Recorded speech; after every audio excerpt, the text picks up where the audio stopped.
Most times we think fear is something we need to get rid of. We say, I need to be less afraid, or I just need more confidence.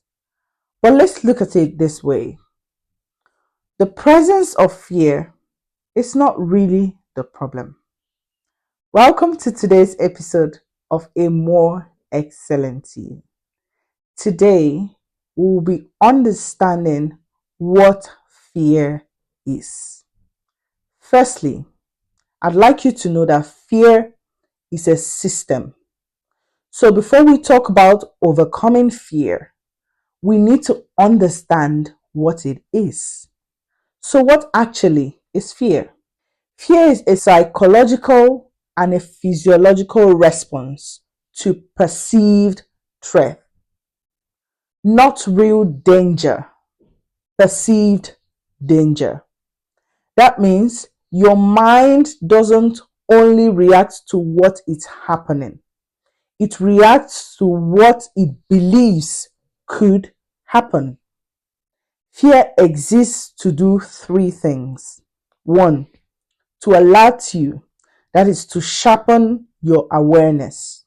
Two, to prepare you, that's to increase your focus. Three, to protect you, that is to get your body ready to respond. So fear in itself is not a weakness. Fear is intelligence. The problem is not fear itself. The problem is what your mind is labeling as a threat. So what is the role of the brain in fear? Your brain is constantly scanning your environment and is asking one question repeatedly. Is this safe? Am I safe? If the answer is yes, you remain calm. If the answer is no or even uncertain, fear is activated. But here's something interesting that we always don't realize.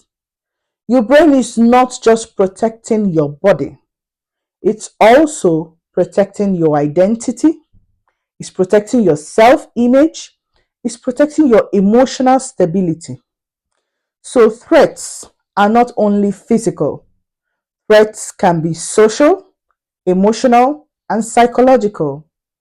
That's why something like speaking in public can feel as intense as physical danger, because your brain interprets it as a risk of judgment, a risk of rejection, and a risk of how you appear to other people.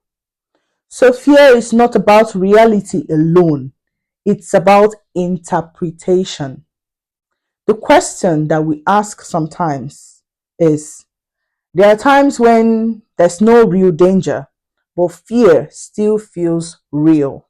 Why is that? Because your brain does not wait for proof. It reacts to the possibility. If something could threaten you, your brain prepares you for it.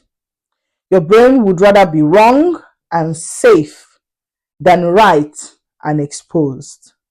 So it overestimates the risk. It exaggerates the outcome and it prepares for worst case scenarios. Not because something bad will definitely happen, but because your brain is trying to prevent it. And now this is where it gets more interesting. Fear is not just triggered by situations. It can also be triggered by the meaning you attach to those situations.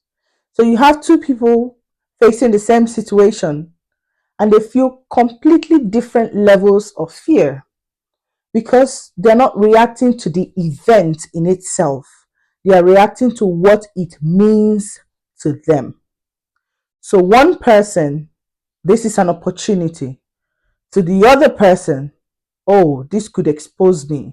Same situation, different interpretations. And that interpretation determines how much fear you feel, how you respond, whether you move forward or you withdraw. So Why can't you just remove fear? Trying to remove fear completely doesn't work because fear is not designed to disappear. It's designed to inform you.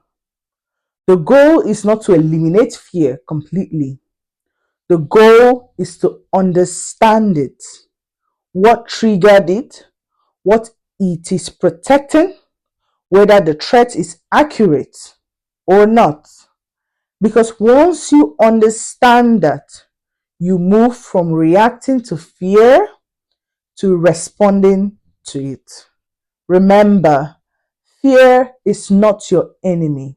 It is a signal that something has been interpreted as a threat. But that interpretation is not always accurate. So the question is not, how do I stop being afraid? The better question is, what is my mind trying to protect me from? Because once you understand that, fear stops being something that controls you and becomes something that you can work with.